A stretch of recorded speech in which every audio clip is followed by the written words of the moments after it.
Hi everyone, Dr. Jeff here today. Today we're going to talk about is sitting the new smoking? Is standing at your desk any better than sitting at your desk? So the question is, will too much sitting actually lead to premature death?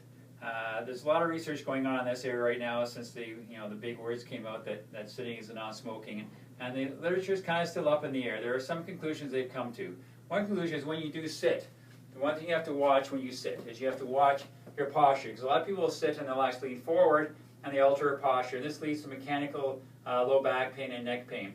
The other thing we have to look out for is venous return. So what happens is when you're sitting for too long, it's like being on an airplane for a long airplane ride, is you can get blood clots in your legs. Your calves aren't moving, you get no venous return, your calves will actually swell up. The other thing that can happen is you alter your glucose and lipid metabolism. So what that means is that you're not burning the glucose properly or metabolizing your lipids, leads to possible diabetes or fat metabolism issues. The other thing we have to watch out for with this again is your skeletal muscle. When you're sitting for this long a period of time, it alters how your skeletal muscle works. So the muscles in your legs and your back, everything is working.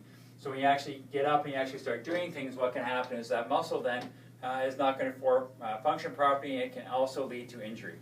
So from the studies that have been going on, what they have found is they have found that people that all they do is walk from the car to their desk and their desk back to the car, and they sit for more than 4 hours a day, are 2.5 times more likely to die of premature death than someone who sits for 4 hours a day, but they get an hour and a half of exercise every day. And it's very important to get breaks while you're at work. And when you're getting the break, what they have found is if you do take breaks at work, that helps with all those things we talked about with the venous return issues, the metabolism issues with glucose, and your skeletal muscle expression. Taking breaks will help with that.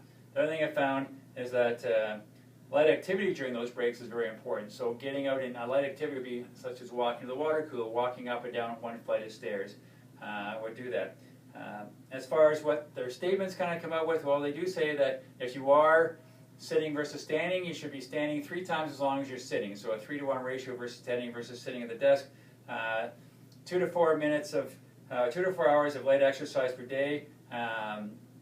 When you're sitting versus standing. So light exercise would be something where you're actually, could be washing the dishes, could be doing some laundry, could be doing some light housework, going for a walk, things like this. 2 to 4 hours a day, you kind of need that. If you are sitting, they say every 20 minutes you should be taking a 2 to 4 minute break and doing these light activities such as walking to the water cooler, walking down a flight of stairs. If you have to sit for a longer period of time, the way to counteract that is to get stronger exercise, such as running up and down the stairs or jogging to the cooler or doing it more often. But still, the whole idea is to get that exercise to try and diminish those problems with venous return and the glucose metabolism.